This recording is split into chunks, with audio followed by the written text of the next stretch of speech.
My non-binary daughter is pregnant and says it's my fault for not putting her on hormones at 16, and now she expects me to raise the baby like it's her sibling. My daughter came to me at 16 and said she was non-binary, but only sometimes. Like, some days she would feel more male than female and some days she would feel like neither. She wanted me to ask her every day what day it was and then refer to her as that pronoun of the day. I told her that wasn't going to fly. Growing up, I spent a lot of time on LJ, LiveJournal, during the old Bun Self and Zen Self Zero Self days. People who think this is new to this generation are fooling themselves. I told her that I would call her the pronoun she wanted, and do my best to remember it day to day, but she was going to have to tell me what she wanted for that day. I wasn't going to play a daily guessing game. This went on for about a week or two until she finally seemed to grow tired or bored and just said I could call her her. Though she still identifies as non-binary. Fine. At least when it was going on she wanted she, he, or they. I'm sorry but I couldn't have done fox self/fox them with a straight face. So that's the pronoun story, and looking back where I think things started to go off the handle. Here's my real question. My daughter is now 18, pregnant, and seems to have lost her goddamned mind. Or I'm a jerk. You choose. This year has been a struggle. She wanted to take a break year before she goes to community college but can't keep a job. Apparently retail situations are too phobic against her non-binary state. My child looks, acts, and dresses exactly as a young adult female, by the way. When I ask how people are being phobic against her, she gets as prickly as a cactus, so I really don't know the details. She's been through 4 or 5 jobs this year, quit all of them. She won't consider call centers that aren't face-to-face because she doesn't like to talk on phones, and is apparently looking for a remote job without any luck. She's been unemployed since Thanksgiving. She quit her last job on Black Friday, in fact, and I was on the verge of laying down the law, telling her she either needs to go to school this upcoming semester full-time or get a full-time job or move out with her friends. But now she's come to me, she's 5 months pregnant. She's very angry at me, says it's my fault because 1. I didn't put her on puberty-blocking hormones when she came to me 2 years ago. 2. She believes I am in fact trying to feminize her by getting her birth control, the pill. She's been throwing her prescription away. This is where I might be the jerk. I called her a little idiot. We don't use that sort of language in my house, and I never call people names, especially my own child, but at that moment I could just see red. The hormone thing is a non-issue in my opinion because this is the first time I ever heard of her wanting hormones. What was I supposed to do? Go back in time? As for the birth control, it's also the first time I'm hearing anything about this. There are non-pill options that don't have estrogen. If that was her want, all she had to do was ask and I would have driven her to the doctor myself. Or she could have taken the car she has and done it. She has her own medical card even. Though to be fair, I don't know how she would have managed the copay without a job. I know for a fact her old high school gave out free rubbers like candy because her friends were always giggling over flavored sample packs and even blew a few of them up like balloons and left them around the house one time. She had all the birth control she could ever want and used none of it. It gets worse. We're way past the date of abortion. Again, I would have helped her if this had been her wish. We live in an abortion-protected state and can afford it. She's known she was pregnant since about 2 months and has come to think of her baby like a sibling. She expects me to raise it like it was mine. That this is my duty, in fact, because she says it is my refusal to accept her non-binary state that led to her being pregnant. So she was going to get a brother or sister and I was going to have another child. You can say my language grew sterner to versions of get your head out of your ass and congratulations, mommy, you have some hard decisions to make, and I said I would absolutely not raise her baby for her. She also refused to say who the father was. Now that I've cooled down, I'm really hoping she has a secret boyfriend. She does have some friends who were born male, but now also don't identify that way. We didn't even get there as I lost my mind when she said she thinks of her own baby as a sibling and wants me to raise it like my own child. She's locked herself in her room loudly wailing, I feel like crap warmed over. She's been in there for 12 hours, and as she has an attached bathroom, probably won't be coming out until she gets hungry. Considering it's been half a day I think she has snacks stored. I also don't know where to go from here.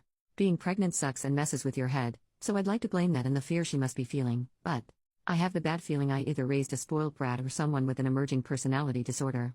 So I need to know from people who aren't emotionally involved, and maybe some people who are more in tune with this whole non-binary thing than I am. What do I do to help while also making her responsible for her own child? How can I help my daughter accept she must do basically the most feminine thing you can do, give birth and possibly breastfeed, while being sensitive that she's non-binary? Am I just a big jerk here? Typing all this out it feels like my daughter is lost in crazy town. I'm still not raising her baby, but at what point do I drag a legal adult to the hospital? Edit, it's the middle of the night and she has decided to pack some of her clothes and stay with one of her friends. One who I suspect is the baby daddy. Before she left she told me that she already called the police and let them know that she was leaving of her own free will and was not in danger. Like I was going to report an 18-year-old adult as a runaway or something? It was insulting. I told her she needs to work out details if she wants to adopt with a father, and she was welcome back home when she had a plan in place. It was short because I heard her on the way out. I think she just meant to leave without saying anything. Thank you for your kind comments and advice, Reddit. I'm going to sleep. Update 10 days later, I took some time to update because I needed to get my head around it. It still doesn't make sense. My daughter finally unblocked me. She and the person who got her pregnant wanted to talk to me at a public place. We chose IHOP. Although I suspected I knew who her lover was, I was disappointed to find out because they have been a part of my daughter's friend group since high school and was the only one I ever had a problem with and kicked out of my house. They are trans now, but 2 years ago the friend group was watching a movie in the living room, and every time I'd pass by, he was a he then, would lock eyes with me and make really obnoxious, loud, orgasm sounds like that scene in Harry Met Sally. I told him to knock it off and grew sterner when he did it again. Then when I was in the kitchen, he somehow snuck up behind me and was miming jack-off movements with his hand. I turned around and caught him at it. He was still fully clothed, but it was startling and freaky. I kicked him out. So now I'll just call them sperm donor because that's what they are. I'm still calling my daughter and she because I still haven't been told not to by her otherwise. So get off my case on that. Anyway, the IHOP meeting was a shit show. Sperm donor sat with my daughter and went on the attack. Sperm donor's points were: 1. I was poisoning my daughter by making her take birth control. I only helped her get the prescription and would have done everything I could if I knew she didn't want to take the pill. There are other methods. 2. It will take years to fix my daughter after all I did. Not giving her hormones even though I had no idea that was what she wanted. She dropped even wanting to change her pronouns after a few weeks. 3. Abortion is a sin and I am a monster for suggesting it. It's past the date anyway. And 4. I am further abusing her by not taking care of the baby while she fixes herself. I guess they meant it as a temporary situation, which was also new to me. So apparently even though I'm an abusive monster, a bad mother, and so on, I'm even worse for not taking in their baby. At least no one suggested that I raise it like my daughter's sister anymore. That might have been my daughter's thought on it. Sperm donor did most of the talking while my daughter just sat and glared at me, nodding along. It was kind of a whirlwind. The donor pounded the table a few times, and even the waiter knew not to bother us after drinks. Lol. I'm surprised we weren't asked to leave. There was a lot said, mostly by the sperm donor who really seemed to be steering the ship. I asked why donor couldn't take care of the baby and the donor said their parents were even worse than me. I guess my daughter and the donor taking care of the child they created is out of the question. I told them that I would not be raising their baby for them and that adoption is the best bet. They said that if I don't agree to raise it, they'll make sure I'll never see the baby ever. I won't raise their child for them. So that's that, I guess. I feel so many flavors of worried and angry and then worried all over again. I've been around the block and it's never a great sign when the person you're with makes an enemy of your family. That's what sperm donor has done by painting me as an abuser and failed mother who also won't take in their baby. Sounds like the donor has cut themselves off from their own family too. So I'm worried my daughter is in a very controlling relationship with someone who convinced her to stop birth control because they think hormones are too feminizing somehow and that she needs to be fixed. But they still want me to raise their baby. I'm angry that my daughter can just hear this crap and nod along like, yeah, that makes total sense. She is not stupid. I think she's love-blinded. I'm sad and worried for the baby. A couple commenters suggested I wanted nothing to do with the baby because I wouldn't agree to raise it as my own. No, in a perfect world, I would want a normal grandmotherly relationship, or at least know that the child is safe and has been adopted into a loving family. I don't care what my daughter does with her gender or her body as long as she doesn't hurt herself. I want her to be in a happy relationship with someone who values her for who she is. Sperm donor kept using the word fix, which I see as another terrible sign. It's bad all around. My house is empty.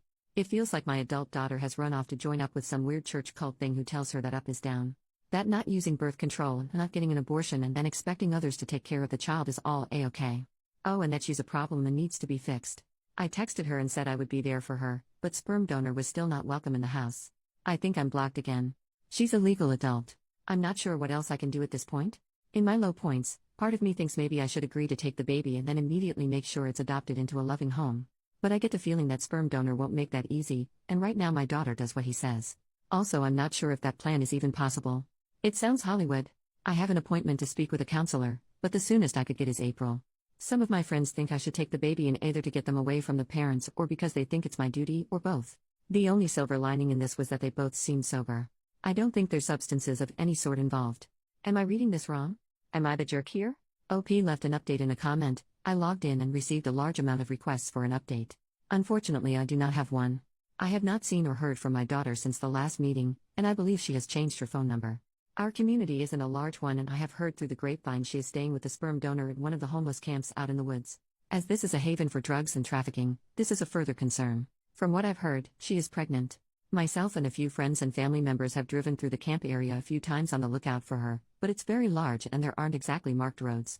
Also, recently other people have been shot at while walking their dogs around there, or riding ATVs, so every time we go, it's a huge risk. So that's it. I'm stuck hoping she's safe and under some kind of shelter, There are a lot of plywood houses and broken down RVs out there, and waiting to hear news when she has the baby. Yes, CPS and the local police are aware of my concerns. I'm worried the child will be born addicted because I don't know anyone who doesn't live out there who isn't a meth head. Thanks for all your concern. I'm unsure what I'll do when the baby is born. I might have to take in the baby after all just to make sure it doesn't live in that camp, and it may make me the jerk, but I am not looking forward to the hard work and drama that will come with it. New update, 4.5 months later, I posted another update in the comments a while back. It's on my account. Basically, my pregnant daughter shut me out of her life completely, and rumor had it she was living in a homeless camp with her weirdo lover out in the woods. It's a huge place, and me and friends searched a few times but weren't able to find her. It's also dangerous because there aren't laws out there, and the homeless shoot at ATV riders and hikers and send dogs after people who come too close to what they consider their territory. To be clear, I don't think my daughter was part of that group. The camp is huge and full of meth addicts, traffickers, and drug labs. I did contact sperm donor's parents, and they have all but disowned him after very much the same disturbing behavior I outlined earlier, only geared toward their younger siblings. So that sucks. Back to the new news. All this shook out a couple weeks ago, but I hesitated to post because of my own emotions and the fact I know Reddit will be all over my ass for the deep anger, shame, and disappointment I have for my daughter. I came home from grocery shopping to find a strange pregnant woman at my door. That woman used to be my daughter, but had changed so much she was like a stranger. She chatters constantly so you can't get a word in. She has several small face tattoos and, forgive me for saying this, looks like she has aged 20 years. She had been living rough. She was angry I locked her out. I changed the locks after she left, and basically expected to move back into her old room with no problem, like it was just another day from back in the winter when she lived here. Of course I wasn't going to turn her away, so I guess in a way she was right. She was living in the homeless camp with a sperm donor, and I insisted she take a shower because it looked like she hadn't since leaving. She also stank bad. She had no shame about blocking my number or what she put me through by disappearing. All she wanted to talk about was the grand fate that she and sperm donor are building.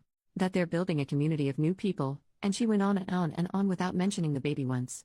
I don't know how anyone can stand them, but sperm donor has multiple partners and my daughter is one of them and is perfectly happy being his broodmare. The broodmare is my verbiage. Hers is much more royal.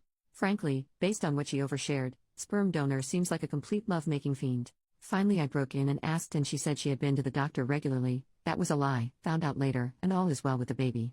At this point I knew she had to be on something. If she was awake, she was talking, and none of what she said had an end or a point. Also, a lot was from Crazy Town. What I got from her was that, again, she and several other ladies, and men, somehow, were to carry the next generation of new people. Yes, the men. Yes, biological men. Sperm donor was sort of the middle of the wheel with the spokes, was how she described it. I've met him before and I'm surprised he was able to get one girlfriend, much less whatever grouping is going on now. Anyway, sometimes she said she wanted to keep the baby, though she wouldn't tell me a plan to take care of and house it. I think she expected to stay with me, and sometimes she wanted to adopt it out, but not for the good of the baby but to spread the new people. This part is going to upset the internet, but the new people are apparently without gender expectations, and that was why she didn't know the baby's gender yet. Oh yeah, and also some of the wheel, her group, were empathic and they could communicate their feelings through the other world. As a house guest, she was the absolute worst. It was like she had gone feral out in the camp and clean up after herself to the point where she mostly did not even flush the toilet after using it. She ate everything, which was to expected, but never cleaned up after herself and kept asking. Asking is too mild of a word. She demanded for me to take her out to restaurants. I did a couple of times because I missed her and was trying to make a connection, but then once afterward took her to the store to get baby supplies, and she was weirdly detached. Sort of picked up the first thing she saw on the shelf, and all the while it was yak about her true family of new people and their grand fate. Anyway, I finally got out of her that she expected the baby in mid-July, which put her outside the time frame she originally gave me. I had it on my calendar. I was obsessed with a possible due date because I didn't know if she was find a baby on my doorstep or what, and yes, she was under the care of a doctor. Both lies. Getting her to focus on one subject was impossible. She would only stop talking long enough to take a breath and only listen long enough to you to stop for your own before she'd launch into a new thing, usually around sperm donor, who she loved but was nowhere in sight and was chilling back at the camp with the rest of his breeding stock or whatever. Basically I was waiting for her to come down off whatever high she was on, when she went into full-blown labor. It was a complete shit show. She was having pains but her water hadn't broken yet.